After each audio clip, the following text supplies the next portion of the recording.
l'ancienneté à l'amicale, il y avait tous les problèmes d'ancienneté, ce qui fait qu'on avait toujours les anciens éducateurs, c'est-à-dire ceux qui étaient à l'amicale depuis 15 ans ou 20 ans, et les jeunes étaient un peu exclus. Là, dans les critères, on a voulu que les jeunes puissent participer à ça et que les critères s'appuieront aussi sur des événements.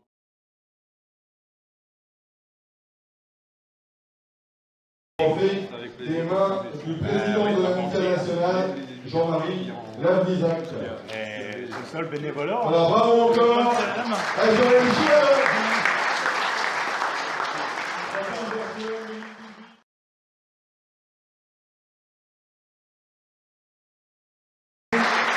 Des mains du directeur politique national, Hubert Fournier. Voilà, c'est le moment de la photo. Encore un grand bravo à Bruno. Félicitations.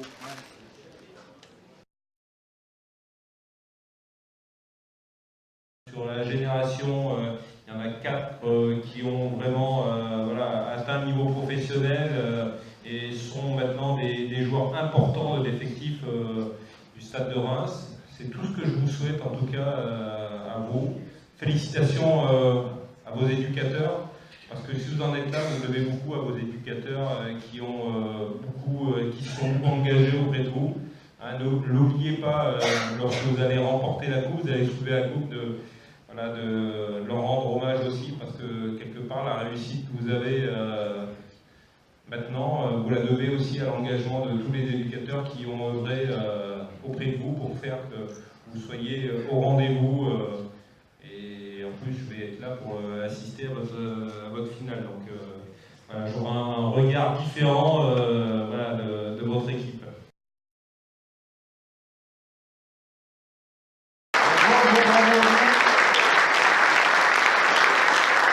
C'est une très grande performance, déjà d'arriver en finale.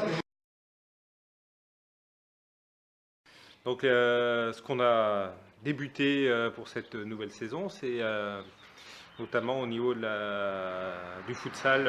Il y a une ouverture, c'est la première pour la fédération, l'ouverture d'un pôle France futsal dédié exclusivement à cette pratique, qui on l'espère va être un vrai moteur pour la discipline, avec l'objectif d'alimenter rapidement nos équipes de France.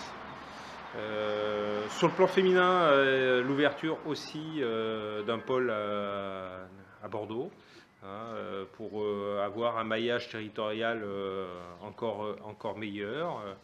Et puis pour ce qui est de beach, continuer aussi à accompagner cette pratique, qui est une pratique, on le sait, saisonnière, mais sur laquelle on a encore un œil